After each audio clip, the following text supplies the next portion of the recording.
Science இன்ஜினியரிங்கோட department துறை தலைவராக இருக்கேன்.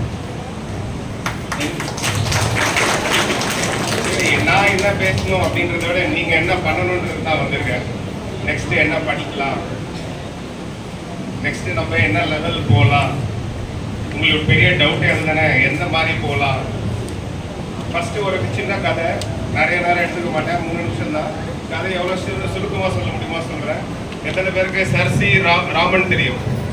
Sir CV. Raman light scattering அப்படின்ற பிசிக்ஸ் சயின்டிஸ்ட். அவர் லைட் ஸ்கேட்டரிங்ல நோபல் பரிசு வாங்கினவர். அப்படின்னா அவரே ஒரு சயின்டிஸ்ட். அவர் வந்து ஒரு அசிஸ்டண்ட்டை செலக்ட் பண்ணணும், அசோசியேட் அப்படின்னு, அதாவது கூட வேலை செய்யறதுக்கு ஒருத்தர் செலக்ட் பண்ணணும். அவரும் ஒரு எலிஜிபிள் கேண்டிடேட்டாக தானே இருக்கணும். அவரும் ஒரு துறை சார்ந்து நல்லா புலமை பெற்ற ஒரு ப்ரொஃபஸராக தான் இருக்கணும். அந்த ரேஞ்சில் ஒரு சயின்டிஸ்ட்டை தான் செலக்ட் பண்ணுறாரு. அதெல்லாம் செலக்ட் பண்ணுறதுக்கு இன்டர்வியூ வைக்கிறாங்க. ஸோ இன்டர்வியூ நிறைய பேர் வராங்க, ஒரு 200 பேர் வராங்க. ஒரு இன்டர்வியூவில் ஒரு கதை என்ன விஷயம்னா, அவங்க வந்துட்டு போகிற செலவுக்கு பஸ் சார்ஜோட கொடுக்குறாங்கன்னு சொல்லிட்டாங்க. நார்மலாக இன்டர்வியூனா எதுவும் தரமாட்டாங்க. நம்ம நேராக போகணும், இன்டர்வியூ அட்டன் பண்ணோம், செலக்டடாக இல்லையானாலும் திரும்பி வந்தோம். ஆனால் அங்கே பஸ் சார்ஜோட தரேன்னு எல்லாரும் போனாங்க. அதில் ஒன் ஆஃப் தி செலக்டட் ஆன ஒரு கேண்டிடேட். அவர் ஏன் செலக்ட் ஆகுறாருன்ற விஷயம் தான் முக்கியம். அவரும் இன்டர்வியூ போகிறாரு. இப்போ இன்டர்வியூ அட்டன் பண்ணுறாங்க, எல்லாரும் அட்டன் பண்ணுறாங்க. அப்போ வந்து எல்லாரும் இன்டர்வியூ முடிச்சுட்டு எல்லாரும் போயிடுறாங்க. இன்டர்வியூ நடக்கும்போது நிறைய பேர் செலக்ட் பண்ணியிருப்பாங்க. ஆனால் யாருக்கும் அந்த சயின்டிஸ்ட் யார் சர் சி.வி. ராமனுக்கு யாரையும் செலக்ட் பண்ணுற ஐடியா இல்லை. அப்போ வந்து கடைசியாக ஒருத்தர் மட்டும் உட்காந்துட்டே இருந்தார். எல்லாரும் முடிச்சுட்டு போயிட்டாங்க. 6 மணி வரைக்கும் உட்காந்துட்டு இருக்காரு. அவர் போயிட்டு ஏன் எல்லாரும், அவர் வெளியே வராரு. முடிஞ்சிச்சுல 6 மணி ஒர்க் டைம் முடிஞ்சிச்சுன்னா எல்லாரும் வெளியே போவாங்க. Sir CV. ராமன் வெளியே வராரு. ஏன் இங்கே தான் இன்டர்வியூ முடிச்சுட்டு இன்னும் உட்காந்துட்டு இருக்கீங்க அப்படின்ட்டு. அப்போ அவர் வந்து என்ன சொன்னார்னா, எனக்கு போயிட்டு வர்றதுக்கு பஸ் சார்ஜ், அவர் ஒரு ஊர்லேருந்து கிளம்பியிருக்காரு. எனக்கு போயிட்டு வந்திருக்க பஸ் சார்ஜ் வந்து 40 ரூபா தான். ஆனால் எனக்கு 75 ரூபா கொடுத்துட்டாங்க. எனக்கு அந்த மீதி காசு உங்களுக்கு கொடுக்கறதுக்காக நான் வெயிட் பண்ணிட்டு இருக்கேன்.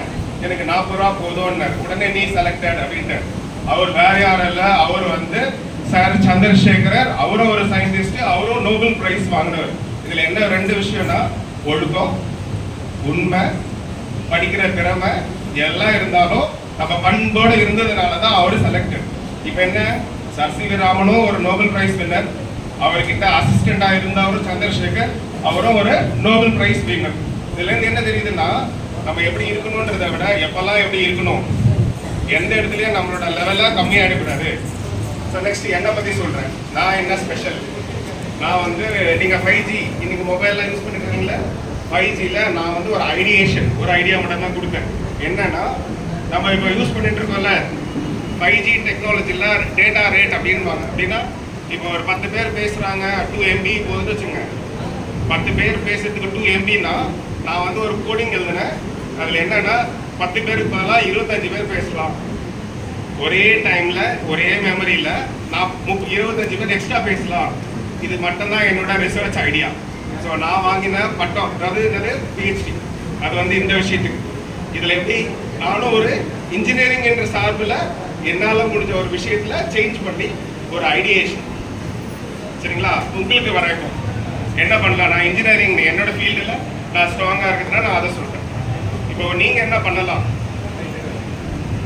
பண்ணலாம் அப்படின்னா, இன்ஜினியரிங்கில் நிறைய விஷயம் இருக்குது.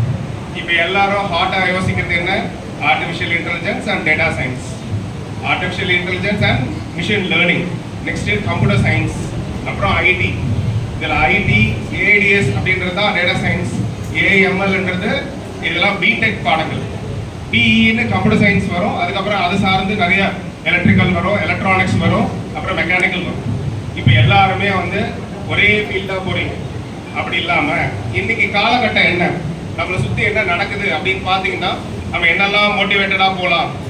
இப்போதைக்கு நம்மளோட ஆப்ஷனில் இப்போதைக்கு காஞ்சிபுரம் மாவட்டத்தில் புதுசாக வரப்போகிறது என்னன்னா, டாடா வெஹிக்கிள் அப்படின்னு ஒரு கம்பெனி வரப்போகுது. அது வந்துச்சுன்னா குறைஞ்சபட்சம் 4000 மாணவர்களுக்கு வந்து வேலை கிடைக்கும். அதுக்கு என்ன ஃபீல்டு வேணும், எலக்ட்ரிக்கல், மெக்கானிக்கல். இப்போ நம்ம தான் எங்கே இருக்கோம், பக்கத்தில் இருக்கோம்.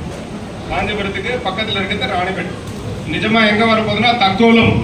இது வந்து ராணிப்பேட்டுக்கும் காஞ்சிபுரத்துக்கும் நடுவில் இருக்குது. என் காலேஜ்லேருந்து 8 கிலோமீட்டரில் இருக்குது. தக்கோலம் வந்து என் காலேஜ்லேருந்து 8 கிலோமீட்டர். இப்போ நீங்கள் என் காலேஜில் படிச்சிங்கன்னா அந்த காலேஜ்ல இருந்து செலக்ட் ஆகிறதுக்கு ஹையஸ்ட் வாய்ப்பு இருக்கு எங்க அந்த கம்பெனில. ஏன்னா முதல் கம்பெனி பக்கத்துல இருக்கிற காலேஜுக்கு தான் ஃபர்ஸ்ட் இன்டர்வியூ நடத்தணும்னா வர முடியும். ஸோ 2 டிவிஷன் அங்கே ஈஸியாக போக முடியும். என்னென்ன மெக்கானிக்கல் போகலாம், எலக்ட்ரிக்கல் போகலாம். இது நான் எதுக்கு சொல்ல வரேன், நம்மளை எப்படி சூஸ் பண்ணணும் அப்படின்னா நம்மளோட தேவை எங்கே இருக்குதுன்னு தெரிஞ்சுதான் நம்ம அதுக்கு தகுந்த மாதிரி ப்ரிப்பேர் பண்ணணும். ஸோ அதெல்லாம் இந்த ஒரு விஷயம். இன்னொன்று, இந்த சைடு நம்ம காஞ்சிபுரமா இந்த சைடு வரணும், ராணிப்பேட்டா இந்த சைடு வரணும். வந்தீங்கன்னா இந்த டெக் மஹேந்திரா அப்படின்னு இருக்கு. இப்போ ப்ளஸ் என்ன, பெண்களுக்கு வந்து ரொம்ப இம்பார்ட்டன்ஸ் கொடுக்க ஆரம்பிச்சிட்டாங்க கம்பெனியில்.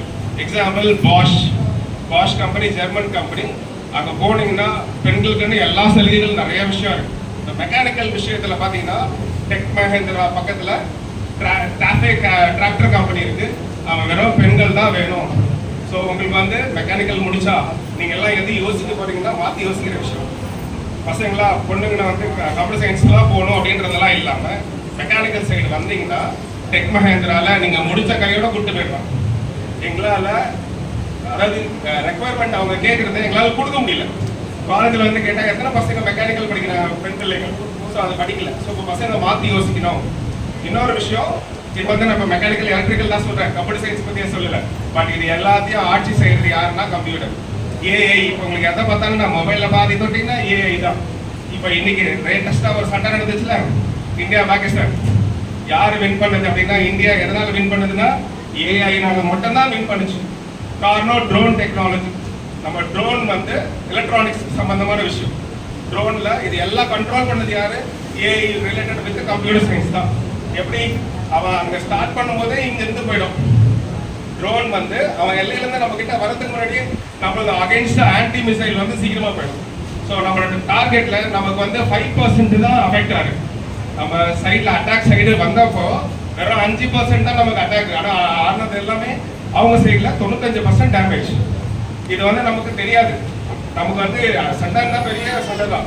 நார்மலாக நீங்கள் எல்லாரும் நம்ம நினச்சிட்டு இருக்கோம் இங்கே சிம்பிளாக இருக்கும். ஆனால் அது பார்டரில் வந்து ரொம்ப இம்பேக்ட் அதிகம் தான். ஆனால் செலவினம் பண்ணும்போது வெறும் 5% தான். அப்படின்னா என்ன, உங்களோட தேவை எங்கே இருக்குதுன்னு பாருங்க. ஸோ கம்ப்யூட்டர் சயின்ஸோட தேவை எங்கே இருக்கு, ஏஐயோட தேவை எங்கே இருக்கு. ஸோ அப்போ நீங்கள் என்ன பண்ணணும், உங்களை சார்ந்து இருக்கிற கிட்ட இருக்கிற காலேஜில் என்ன மாதிரி பெனிஃபிட் இருக்கும் அப்படின்னு பாருங்க. அதுக்கு வந்து என் காலேஜில் உங்களுக்கு சிறந்த ஆப்ஷன். இன்னொரு விஷயம், ஏன் என் காலேஜ்னு சொல்கிறேன், இப்போ இருக்கிற கம்ப்யூட்டர் சிஸ்டமில் எந்த கான்ஃபிகரேஷன் லேட்டஸ்ட் அப்படின்னு பார்த்தீங்கன்னா i7 i9. அதுவும் நீங்கள் கம்ப்யூட்டேஷன் இப்போ ஏஐலாம் பண்ணுறோன்னா ஒரு கோடிங் எழுதி ஒரு ப்ராசஸ் பண்ணணும்னா, நான் காலேஜ் படிக்கிறப்போ காலையில் ஆன் பண்ணுன்னா சாயந்தரம் தான் எனக்கு அவுட்புட்டே வரும். கிட்டத்தட்ட 12 மணி நேரம் உட்காந்துட்டு இருப்பேன். நான் பாதி வேலை எக்ஸ்ட்ரா வேலை பண்ணுவேன். ஆனால் இப்போ அப்படி இல்லை. உட்காந்து ஒரு கோடிங் எழுதி முடிச்சா அவுட்புட் பார்க்கணுன்னா வெறும் 3 நிமிஷத்தில் முடிஞ்சிடும். நான் 12 மணி நேரம் வெயிட் பண்ணதை வந்து இப்போ 3 நிமிஷத்தில் முடிக்க முடியும்.